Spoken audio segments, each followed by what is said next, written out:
Ladies and gentlemen, welcome. I'm John Walters, President and CEO of Hudson Institute. I'm pleased to have you with us, everybody who's here, everybody who's joining us virtually. There are copies of Senator Cotton's book available, and they're free.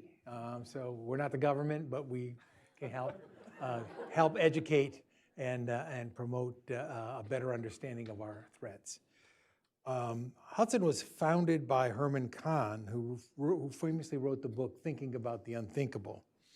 Senator Cotton is here with us to speak the unspeakable with his important new book, 7 Things You Can't Say About China. We have the book and the things up so that people will hopefully remember them. As most of you know, Senator Cotton is a patriot, a major national leader. Hudson honored him for his service to our country in 2023. He represents the people of Arkansas, and he's now chairman of the Senate Intelligence Committee and part of the Gang of 8, the 8 members of Congress who are most briefed on the highest level intelligence and the security matters of the United States. He's also a member of the Senate leadership as chairman of the Senate Republican Conference. As many of you know, he left law practice because of the September 11th attacks and joined the United States Army as an infantry officer. He served 5 years, including 2 combat tours, and he served with the Old Guard in Arlington National Cemetery, which produced another book, which I highly recommend that he wrote. His military decorations include the Bronze Star, Combat Infantry Badge, and Ranger Tab. He is a longtime friend of Hudson, and I am proud to say I have known Senator Cotton for over 10 years. We are grateful that he is here, and want to say welcome, Senator Cotton. Thank you,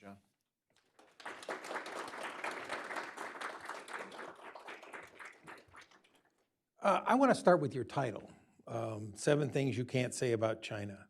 Why can't we say these things? Is this something that the Chinese communists have done to us, or have we done this to ourselves? Yes. First off, John, thank you, and Hudson, thank you for hosting me again. Thank you all for being here. I'm sorry I was running momentarily behind. We had votes in the Senate, but I'm glad to be here with you to discuss tonight the 7 things you can't say about China and the threat that China poses to our nation. It's not an abstract threat. It's not a remote threat.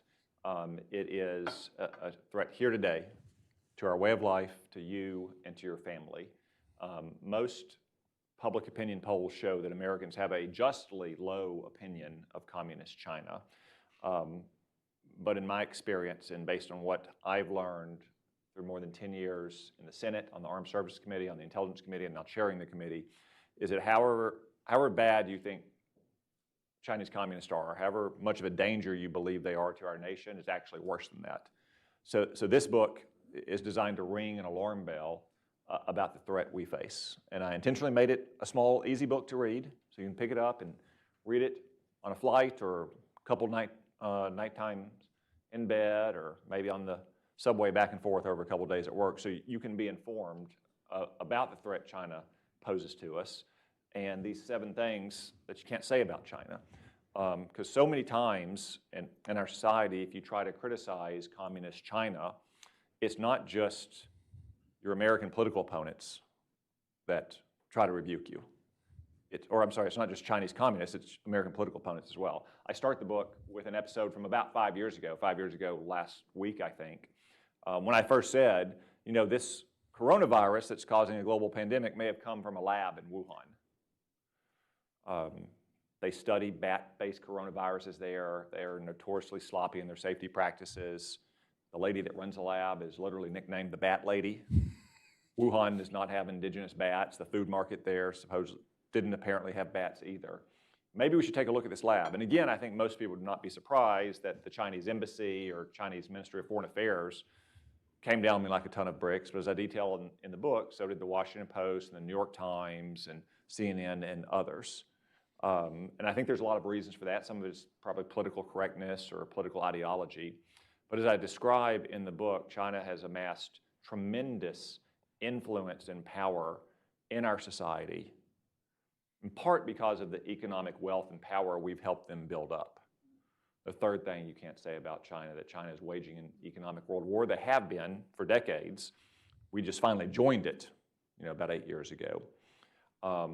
But we helped build up, in one of the great strategic mistakes in American history, our foremost competitor.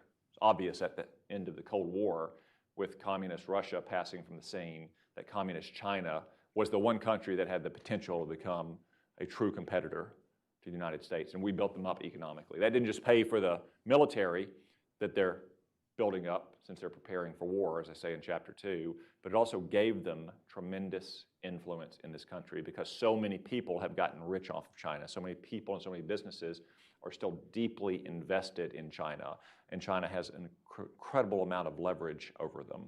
So one example I use is Hollywood.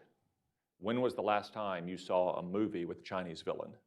And the answer has been a very long time, at least since 1997, with 7 Years in Tibet and Brad Pitt, which again, China came down on like a ton of bricks, on him, on the other actors, on the studio.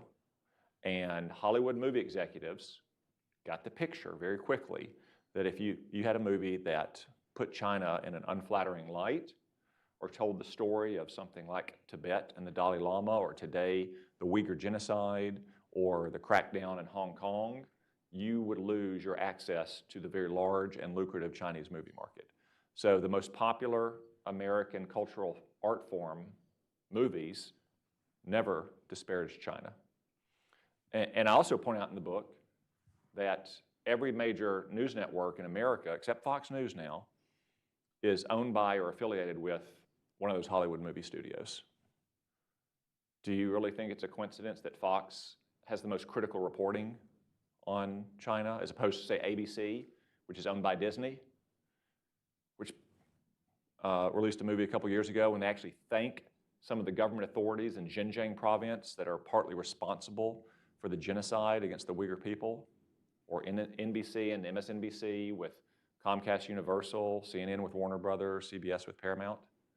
And you can just trace that throughout our society, throughout corporate America and Wall Street. There's a hotel not far up the street, luxury hotel across the street from the White House.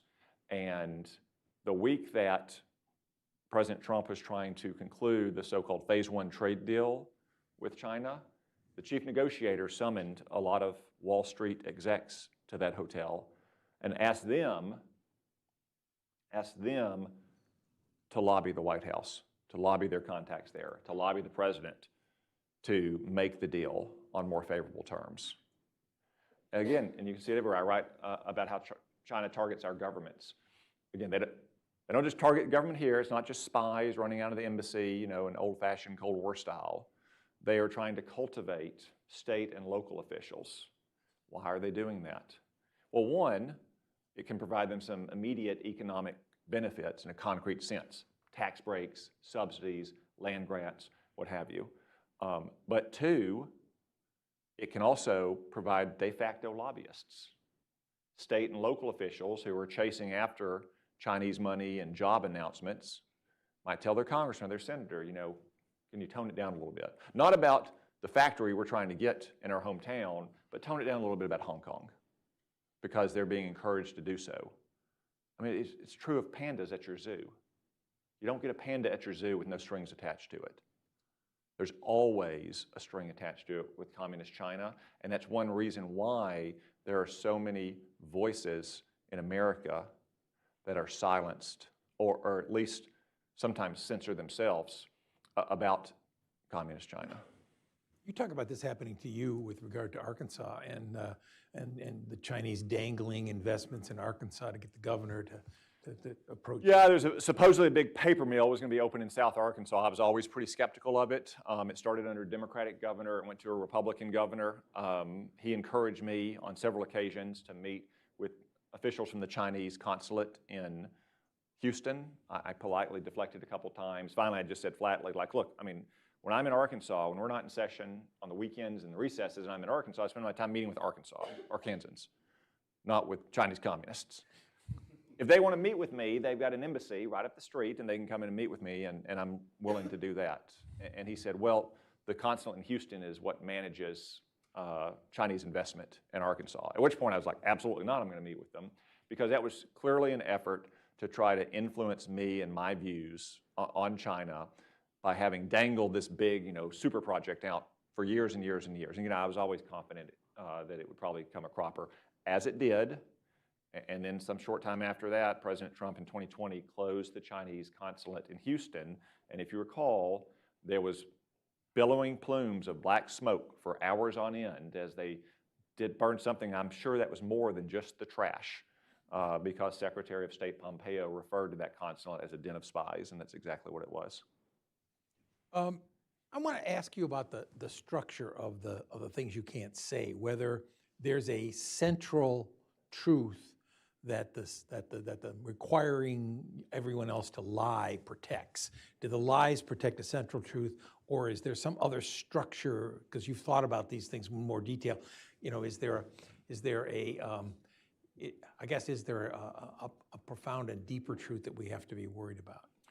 Well, the first thing I say you can't say about China, it's not often said, is that China is an evil empire. And I know that gives some people the vapors and sends them to the fainting couch. That's an obvious reference to Ronald Reagan calling communist Russia an evil empire in 1983, which also gave people the vapors and sent them to the fainting couch, especially here in Washington. But I think it's vital that you understand the nature of a regime if you want to understand what makes it tick, why it does what it does, why it poses a threat or might be an ally, whether you can get it to change or to not change. And I lay out in great detail in the first chapter that it's still communist China. Xi Jinping is a Marxist, Leninist, Maoist thinker. He wants the next generation of leaders to be referred to as Marxist, Leninist, Xiist, I guess. But there is no doubt that China has never changed its spots. And you can see this in the rhetoric of its leaders. Yeah, they do things like say, hide your strength and bide your time, as Deng Xiaoping did. But remember what the point of that is. It's to allow China to grow rich and therefore to go strong. They talk about using market-based tools for socialist ends. Yeah. I mean, they're much better at managing a modern economy than Soviet Russia ever was, in part because we have taught them how to do so with our professional class, and European professional classes have taught them how to do so. But they are still at root Marxists, Leninists. And that's why, for instance, they're committing a genocide against the Uyghur people. That's why they committed one that still goes on to this day against Tibetans. Massive territories in their hinterlands that provides all kinds of strategic depth and other assets that they will not allow a small religious and ethnic minority to control. That's why they persecute Christians. Many people are surprised to know that China is one of the largest Christian nations in the world, by some measures up to 100 million Christians. And you either have to register with the state that monitors you like they monitor everyone, or you take the risk, if you're not registered, of having your small private church demolished, of being arrested, of being tortured, of being disappeared. The Falun Gong was a harmless spiritual movement based in Buddhism. You're probably familiar with them mostly doing yoga and breathing exercises on the mall or in a public park near you. One small, tiny protest in the late 1990s led to a massive and vicious, violent crackdown on them because Chinese communists were terrified that any kind of entity, organization, association had grown outside of the Chinese Communist Party. And to this day, they're still oppressed. China broke its promises naturally, which is what it does, to the United Kingdom about Hong Kong. It's supposed to have 50 years of autonomy and freedom in Hong Kong. Got less than half of that by 2020. And they'd been trying to do it since almost the handover in 1997. Brave Hong Kongers had protested enough to make the cost too high, but under the cover of the coronavirus, they did. And then I move on in the second chapter to talk about the bloody history of Chinese aggression. Miles Yu, your friend, has said that no country on earth has invaded or attacked its neighbors more often than communist China has, which is absolutely true. Absolutely true. Going back to 1949, there's barely a country on its periphery that has not been attacked or affronted by communist China. So I think it's very important that you understand what the nature of a regime is if you try to understand what it does to its own people, and most importantly for us here in America, what it aspires to do to America and to an American-led world order. Yeah, it's actually shocking because some of this I, of course, knew from the work of my research team here at Hudson and reading and paying attention to this. But when you go through it in detail and in a systematic way, it's also kind of shocking that it's not on our mind. It's not on our mind when we think about the threat from China. It's not on our mind when we think about their danger. Yeah, and I'll confess, as I was working on the book a year ago, when I was working on that first chapter, I mean, it just reminded me, like, man, they are really evil. Like, I work on this stuff all the time in Congress, but you also, oftentimes when you're in Congress and you're doing the day-to-day things, you're worried about this provocation against Taiwan or this demand on the trade front or what have you. You need to step back and again and think of why it is they do what they do. And it is an evil totalitarian regime. And I write in there that it's a techno-totalitarian regime. It's probably more so than any country has ever been, certainly more control over its own people than communist Russia ever had, maybe more than Orwell could have imagined. He said that tyranny was a boot stomping on the human face forever. I think in communist China, you might amend or add to that a smartphone app monitoring the human face forever.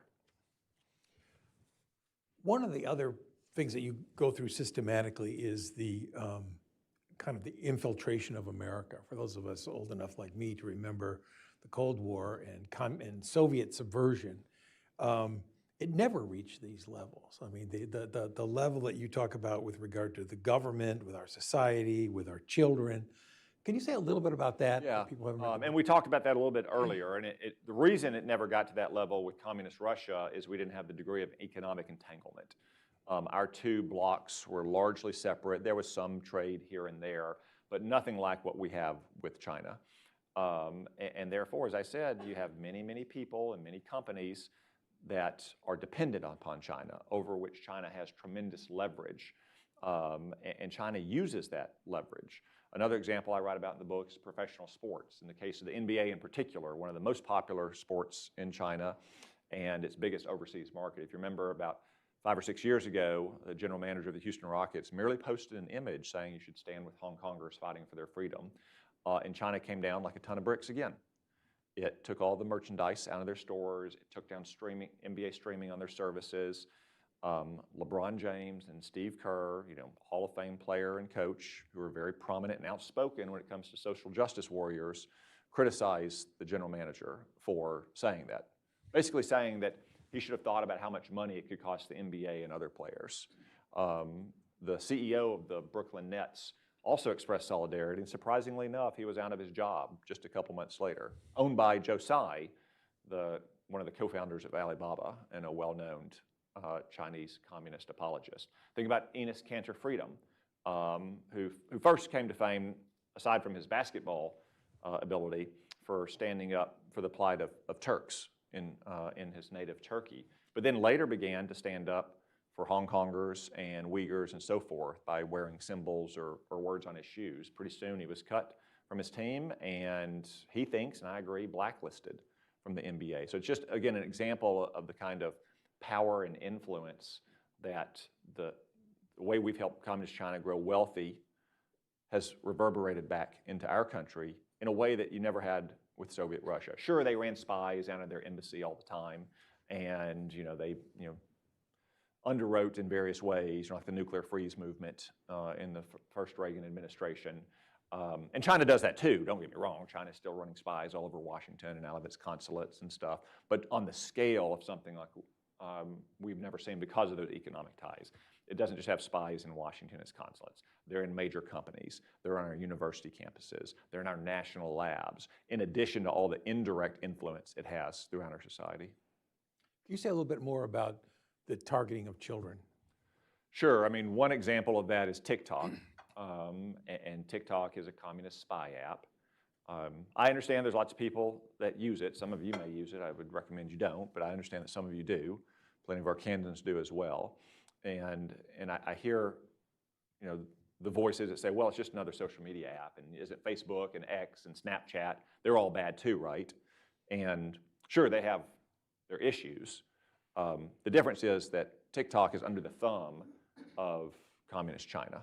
It has to answer through its parent company, ByteDance, to communist China. So your data privacy is at risk. I get it, people say, well, they're just kids, who cares about their data privacy? Well, there are a lot of adults on TikTok as well. But those kids pretty quickly become adults themselves, and they go into fields like law enforcement and the military and intelligence and sensitive industrial posts, and that data is forever. And it can be sensitive, and it can be used to blackmail or get leverage over a person.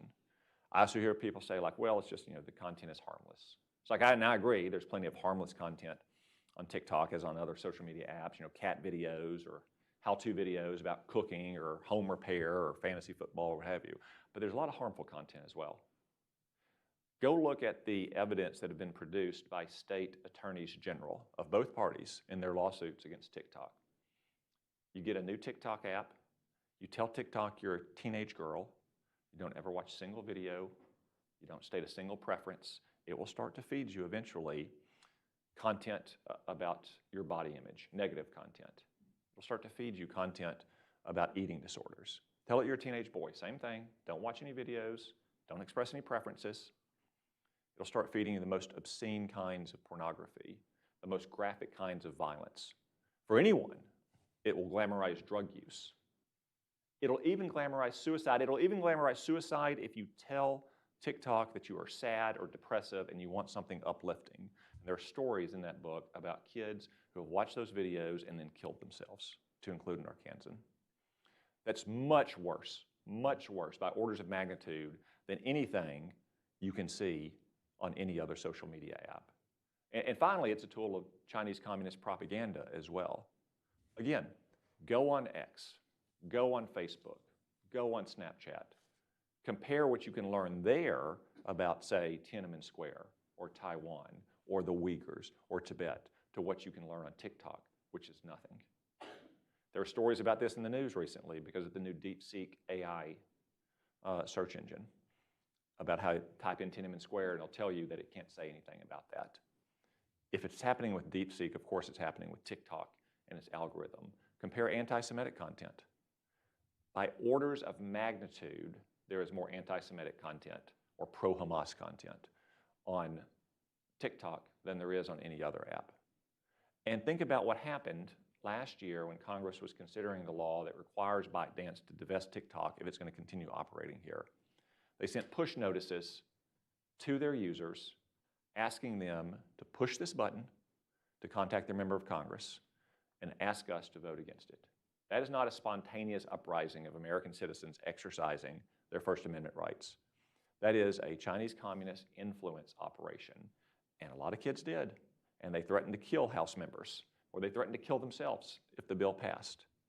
If they can do it for that, they can do it for the next time Donald Trump wants to impose a higher tariff on China, or the next time there's a moment of great tension over Taiwan. So the difference between TikTok and all those other apps is that it's under the thumb of the Chinese Communist Party. That's just one way I write about how they're coming for our kids. Another one is what I call the reverse Opium War. Many of you probably remember the Opium War from your high school history classes. In the mid-19th century, wars between China and European powers about whether China was going to open up for sale of opium and other disputes about trade, and China lost those wars and had to make humiliating concessions, and they still refer to it as their century of humiliation, and that's what they largely date it back to. Well, China's running a reverse opium war against the United States now and has been for many years, as if American teenagers today are responsible for what European nations did almost 200 years ago. It's not new, by the way. During World War II and the final days of the Chinese Civil War, Mao's party made a substantial part of its revenue running dope as well. So they've been doing this for a long time. But for years, China was producing fentanyl, sending it to Mexico, which was smuggling it into our country. One of the few successes we've had with China on this front was in President Trump's first term. They got China to stop making the fentanyl and sending it to Mexico. But what did they do? They immediately started mass producing in excessive capacity the precursors, the ingredients for fentanyl. And they send those chemicals to Mexico so the cartels can mix the fentanyl themselves. They even send pill presses for them to make the pills. And China sometimes claims that they can't stop this, they're not aware of it. Remember, it's a techno-totalitarian police state. it knows everything that's going on within its borders. Of course, they could stop it if they wanted to. They don't, because they view it as a point of leverage and strategic advantage that tens of thousands of Americans are still dying every year from fentanyl poison. It's something that takes up the time of the president and the Congress and local officials, something therefore that we're not spending on other issues related to China. There's no doubt that the Chinese Communist Party is one of the #1 causes of death for young Americans in this country. Yeah, I was going to ask you one more question about that, because we've talked about this before, and the use of the Mexican cartels by the Chinese Communist government.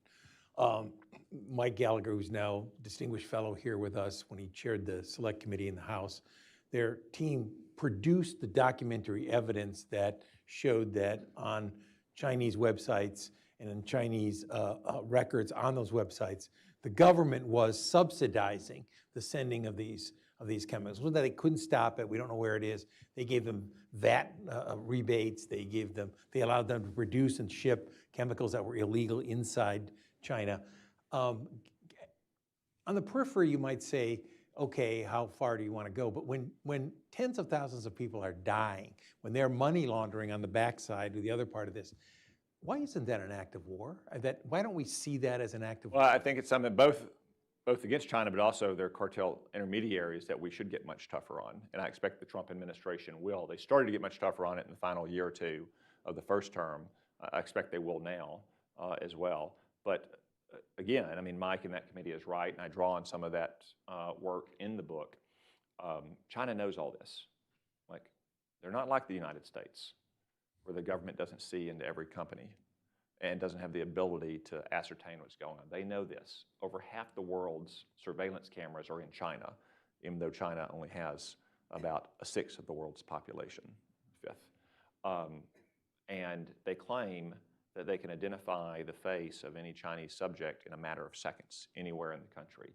And they don't know that these companies, because again, they're not like small fly-by-night operations. These are large, major concerns that have a lot of other legitimate business, and fentanyl has legitimate purposes for pain management under the care of a licensed doctor. So do all these ingredients, so do all the other chemicals they make. They know, as the House committee demonstrated, what these companies are up to, and they are supporting it through the vast array of techniques that I write about in chapter 3 about how they're waging economic world war through subsidies, through tax rebates, through other kinds of state support for these companies. They know exactly what's happening. I have you make some comments about the final of the 7 things, and that is that China can win. I mean, if anything, that may be the most frightening. The other things are terrible. You could push back, but that this is not just a low-grade conflict or harassment of America. This is an intentional effort to win in the struggle to control the world between freedom and tyranny. Well, of course, China could win, just like Russia could have won in the Cold War. I mean, it's easy to look back historically and think that something was foreordained, but nothing is foreordained. I don't believe, and I know you don't, I suppose most of you don't, in grand historical forces or history with a capital H that are kind of immovable by human choice. Everything in the end comes down to choice with some degree of fortune or luck, good or bad, mixed in. Individual choices in each of our lives or collective choices we make in organizations in our country or as a nation as a whole. And it's a choice whether we won or lost the Cold War. And in 1979, I'd submit, a lot of people thought we were on the losing side of it. There are serious strategists like Bill Rood in 1979 who thought NATO needed to start preparing for a cantonment strategy, a strategy to rapidly withdraw from its eastern front and establish Norway and Great Britain and Spain as cantonments and lodgements to fight back against a victorious Soviet invasion of the rest of Western Europe. We collectively decided that we were going to elect Ronald Reagan, and we got Pope John Paul II, and Great Britain got Margaret Thatcher, and a lot of other decisions we made, and that's what helped us win the Cold War. We could have lost. We can lose to China. And if we do, it'll probably be over Taiwan. And I understand a lot of people think, well, why is Taiwan so important? It's just a tiny little island. It's so close to them. It's so far from us. They have some disputed and spurious historical claims to it. And you could say, you know, they rolled into Hong Kong, they rolled into Tibet. They've done this before, and it didn't cause China to supplant America as the world's dominant economic military superpower. But Taiwan's different. And these times are different than what China was in the 1950s, for instance. China is, again, a near peer in economic power and rapidly closing the gap on military power. And by far the world's largest military, second most technologically advanced military, and they're still gaining on us. Taiwan, too, is different from those other places. As Douglas MacArthur said at the start of the Korean War, it is the unsinkable aircraft carrier and submarine tender off the coast of mainland China. He also said it would be a disaster of utmost importance if Taiwan fell into the hands of a hostile power, namely, then as now, Communist China. Geography is the most important part of foreign policy because it's the part that never changes. Taiwan is still that unsinkable aircraft carrier and submarine tender off the coast of mainland China. It is still the linchpin in the so-called first island chain of Japan and Taiwan and the Philippines and all down that currently acts as something of an obstacle to communist Chinese ambitions. With Taiwan in hand, it would be a springboard. It still sits like a cork at the top of the South China Sea, one of the most important waterways for global trade, to include for our global trade. Add to that, though, there's a massive economic dimension to it as well. Taiwan produces more than 60% of the world's semiconductors, more than 90% of the world's advanced semiconductors. So it's an even greater importance to us and to American power and world peace now than it was when Douglas MacArthur observed those things in 1950. And if China went for the jugular in Taiwan, no matter the outcome, it would probably mean an immediate global depression, contraction of global economies by more than 10% as the United States and China and their partners largely cut off trade with each other. Stock market crashes, life savings wiped out, mass unemployment in the United States, empty shelves. Semiconductors are in almost everything. The phones in your pocket, televisions, appliances, vehicles, tractors, everything. Almost certainly would be, that manufacturing capacity would almost certainly be destroyed. And it's not like oil. You can't, if you're having a war in one place that has a lot of oil, you can't ask the other place to pump a lot. This is a highly, highly bespoke manufactured product. We've tried to make them here. We haven't done a great job over the last few years. So that capacity would be destroyed, or maybe even worse, if China could seize the island and keep them intact, it would then have the leverage over us and the rest of the world. And if China did succeed, that's all what would happen regardless of the outcome. But if China did succeed, then you'd see a series of cascading consequences. You'd probably see most countries on China's periphery begin to distance themselves from the United States and to begin to accommodate Communist China to a much greater degree. Those nations that could would also probably go nuclear. Japan, South Korea, Australia, go around to South Asia. India and Pakistan would expand their nuclear arsenals. Iran would feel empowered to rush it and break out. Arab nations would do the same. So being able to keep nuclear weapons rarely limited for the last 80 years, those efforts would totally break down. China would continue with its efforts with greater justification to tell everyone around the world, America is the weak horse. America is the declining power. We're the strong horse. We're the rising power. You should support us. You should be more like us. Don't go with the flawed American model of market-based democratic capitalism. Go with our model. And ultimately, this is not a secret. This is what Chinese officials told President Trump's delegation in 2017. I write about it in the book, as does H.R. McMaster in his book, as does Matt Pottinger. They were there, that they will see what America is what Henry Kissinger called an island on the edge of the world. We would be. We're over here in the new world. We're by ourselves. something like 4% of the world's population and 6% of its land mass, a quarter of its economy now, but that would decline pretty quickly. As they told President Trump's delegation, they see America in the long term as a low-cost commodity provider to China because we have a lot of oil and gas, and we have a lot of arable farmland that we can produce at low cost. And if we don't like that and we don't dance to their tune, well, they can get their farm products from Latin America and they can get their oil from the Middle East and from Russia. So you'd see a gradual withering and decline of American power and American prosperity if China were to succeed in an invasion and annexation of Taiwan. Of course, like I said, given that you'd have a global depression, if they started at all, the only way to win in a conflict over Taiwan is for it to never start in the first place. And that's why we have to be strong and resolute, and we have to help Taiwan get stronger as well to deter that conflict from ever happening in the first place. This is a book that also could be titled "Wake Up." You talk about the things you can't say, but the impact of this is the suppression of these thoughts or these truths means that you don't prepare, that you allow this to continue. And I wondered whether there isn't an eighth thing that we can't say about China, which is that we must find a way to undermine, weaken, and change the Chinese communist regime. We don't like that. We don't want to talk about regime change. We have a history. We have baggage. People are immune. They get very twitchy on stuff like this. But what you have is a dedicated, powerful adversary that is finding every weak spot to go into and weaken the United States and its allies, of course.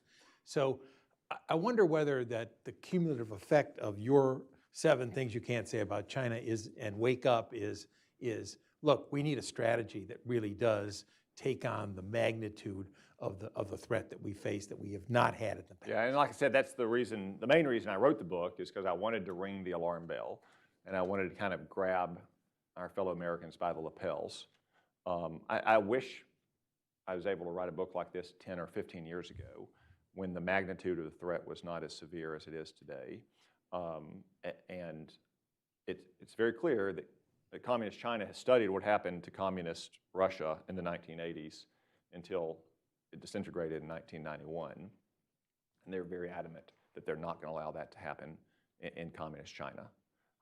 That's one reason why, a few months before the fall of the Berlin Wall, Deng was behind the crackdown in Tiananmen Square. They were not going to allow even the slightest hint of the loosened reins that you saw behind the Iron Curtain in the late 1980s come to China. That's one reason why they built this techno-totalitarian police state. It's reasonable for us to be afraid of Communist China. Communist China is afraid of its own people because they are, as I say at the end of the book, the first and the worst victims of the Chinese Communist Party, and they will be as long as those communists rule in Beijing. And you point out they spend more money actually suppressing internal dissent than they do. For all the money they've spent, 1,000% increase in their defense spending since the turn of the century. 1,000% increase, more than 1,000%. They still spend more money controlling their own people than they do on their military. I think we have time for a couple minutes of questions. The Senator's kind enough to stay for a few minutes after that and sign books for those of you that would like him to do so. But before I start the questions, I'd like to ask you to join me in congratulating him. There's just been an embargo release that shows that this book, 7 Things You Can't Say About China, is now become #1 on the New York Times bestseller list. So congratulations. We'll take a couple of questions so that we can, we have a microphone somewhere, right? Okay. Why don't we start here and here, okay?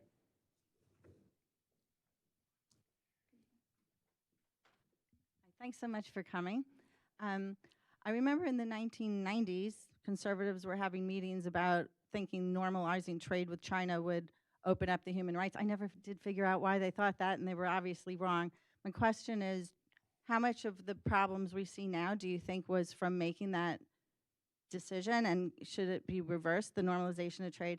And second, there are people, increasingly isolationists actually, who think China is evil and they are waging economic war, so much so that we should only focus on that and totally ignore other areas of the world like Ukraine. And I was wondering if you could comment on that. Yeah, so on the first, I think granting China permanent most favored nation status was one of the worst mistakes we've ever made in our history. As I said broadly, helping make China wealthy and building their economy is one of the worst strategic mistakes America has ever made, and it was foreseeable as well. I mean, you could have decided you could have seen in the 1990s, and specifically after the Soviet Union finally broke into its constituent parts, that China was the only country that could pose a genuine threat to us in terms of our way of life and replacing us. The only that could fill the gap that the disintegration of the Soviet Union had posed. Obviously, we have threats from Iran, especially if it goes nuclear. We have threats from North Korea because it is nuclear. But that China was going to be the real potential threat. And a lot of people forget this. Bill Clinton campaigned as a China hawk to crack down on China, in part because of Tiananmen Square, which happened while President Bush 41 was in office, in part because he said that President Bush was not doing enough to get tough on China's economic warfare, manipulating its currency, subsidizing its companies, giving them tax breaks, or Chinese theft and manipulation of our companies. As is often the case with China, though, and was the case until 8 years ago when President Trump was elected, President Clinton flip-flopped after about a year in office. He did not want to give them permanent most favored nation status. He then said we would. And it took a while. Back in those days, we were giving the most favored nation status 1 year at a time. And it was always a pitched battle up in Congress. Yeah. I wasn't here that far ago, but I've talked to people who were here, and I've read the book. It was a pitched battle, mostly with corporate America lined up on one side, and a lot of conservative activists, a lot of religious activists on the other side, and giving them permanent most favored nation status, which is what allowed them to get into the World Trade Organization under President Bush 43's watch, created what's known as the China shock. And that's the supercharging of the loss of not just jobs or factories, but entire companies and industries from America to China. Because as soon as they had the permanent status, corporate America knew they could ship all of that to China and not have to worry about some congressional yahoos in their mind revoking it the next year if China committed some atrocity like Tiananmen Square again. So I think it was a grave mistake.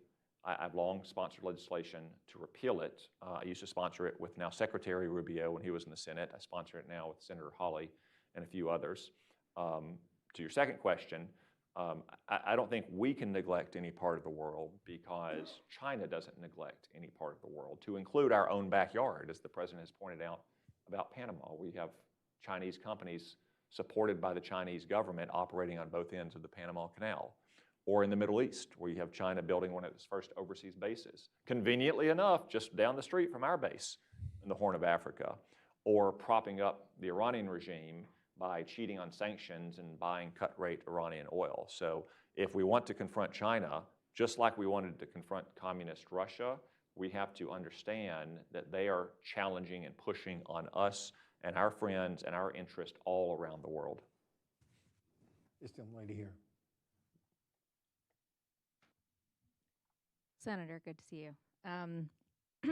My question is, you talked about China cultivating U.S. officials, about the enormous leverage that the PRC has over Hollywood, over companies that are invested in China, and the danger that that kind of influence poses to American public opinion, to lawmakers, even on Capitol Hill. And I'm wondering if you could explain for us why you're not concerned about the influence of Elon Musk, whose Tesla is obviously deeply engaged in China, who certainly doesn't say any of these 7 things, having the ear of the President of the United States, being present often in the Oval Office and in cabinet meetings. Are you concerned about that influence, and why or why not? Yeah, I mean, I think it's unfortunate that Tesla has such large operations in China, just like so much of corporate America. I mean, it really is the story of corporate America over the last 30 years. You could add in there Coca-Cola and Ford and Caterpillar and Apple and any other number of other companies as well. I'd like to see all of those companies come back to the United States, or at least to the greatest extent possible, get out of China, or at least limit their exposure to China as a sole or limited source provider. As far as Mr. Musk's role in advising President Trump, he is the advisor. Donald Trump is the decider. And I'm pretty confident there are plenty of voices that reflect my views on China, to include me advising the president, like Secretary Rubio and like Peter Navarro and others. But the president does deserve credit for what he did 8 years ago, which is actually finally upend the conventional wisdom on China, going back decades, that if we simply cooperated with China, if we economically integrated with China and helped them grow wealthy, they would grow more moderate. They would stop oppressing their own people and committing genocide, and they would stop threatening the United States. I guess you could maybe think that that theory was sound in the 1990s, but too many politicians in both parties passed permanent most favored nation status in the 1990s, believed it for way too long. Even when you had presidents like President Clinton or President Obama who campaigned against their opponents as China hawks, then flip-flop once they got in office. Donald Trump didn't do that 8 years ago. And he actually changed the conventional wisdom and what I'd say is largely a bipartisan foreign policy now, the test of a durable foreign policy like you had with Truman and the early days of the Cold War, a policy that Dwight Eisenhower largely carried. Not to say that we don't have our disagreements between the parties on this, that, or the other specific matter related to China, or that I agree with every single thing the president has ever done about China. No, of course I don't agree with every single thing about that anyone has ever done. But President Trump deserves credit for actually changing American foreign policy in a durable way on China. Yeah, I agree with you entirely. It's an amazing bipartisan change, and in a time when there was a lot of division. But it's also was a global change. All of a sudden, our allies and everybody else came along too and said, "Oh my gosh, you're right. This is a..." Yeah, in ways in big and small, in the trade flows or work that the State Department and the UN delegation did in the first Trump administration, fighting back against China in international organizations, making sure that Chinese communists were not going to be elected to leadership positions in UN agencies and organizations. There was a time it was that close. Imagine that China was going to be the leader of the World Intellectual Property Organization. Imagine that. I mean, it's like when Cuba or Syria gets on the UN Human Rights Council. Yeah, it's amazing. Okay, we'll take one more question. Ma'am, go ahead. Wait for the microphone so we can all hear you. Hi, Senator Cotton. I'm pleased to meet you. My name is Janet Bates. I live in Alexandria. I just wanted to ask you, if we want to defend Taiwan, and I think it's very important that we do, shouldn't we also be concentrating heavily on stopping the harassment of the Philippines that goes on day after day? Yes, we should. I mean, Philippines is even, in some ways, a more compelling case. It's not as consequential as Taiwan, as Eisenhower said, but we are a treaty ally with the Philippines. We are treaty bound to defend them, to include some of their outlying islands that China harasses, which are now, unfortunately, within short missile range of Chinese militarized islands that they have built up in the South China Sea. These are places that were just rocky outcroppings with maybe a few shrubs on them 10 or 15 years ago, and now they're major military posts with runways capable of handling the largest bombers. They've got radars, they've got air defense and missile defense systems, they've got barracks, they've got swimming pools on them, all designed to give China control of the South China Sea and to limit the U.S. Navy's power projection in the South China Sea. And much of that is happening within short-range missiles now of the Philippines' outlying islands and also its main islands. And the Philippines have been a good partner in this. They've especially been a good partner recently in helping us prepare to deter Taiwan. Because again, the only way that you can succeed in a conflict over Taiwan is not to fight it in the first place. And we need allies like the Philippines, like Japan, like Australia to help us deter that conflict from happening in the first place. Well, I want to leave some time for the senator to sign some books for some of you. But first, I want to thank him again for not only being with us here,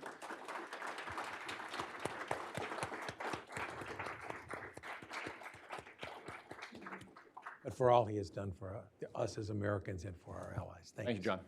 Appreciate it.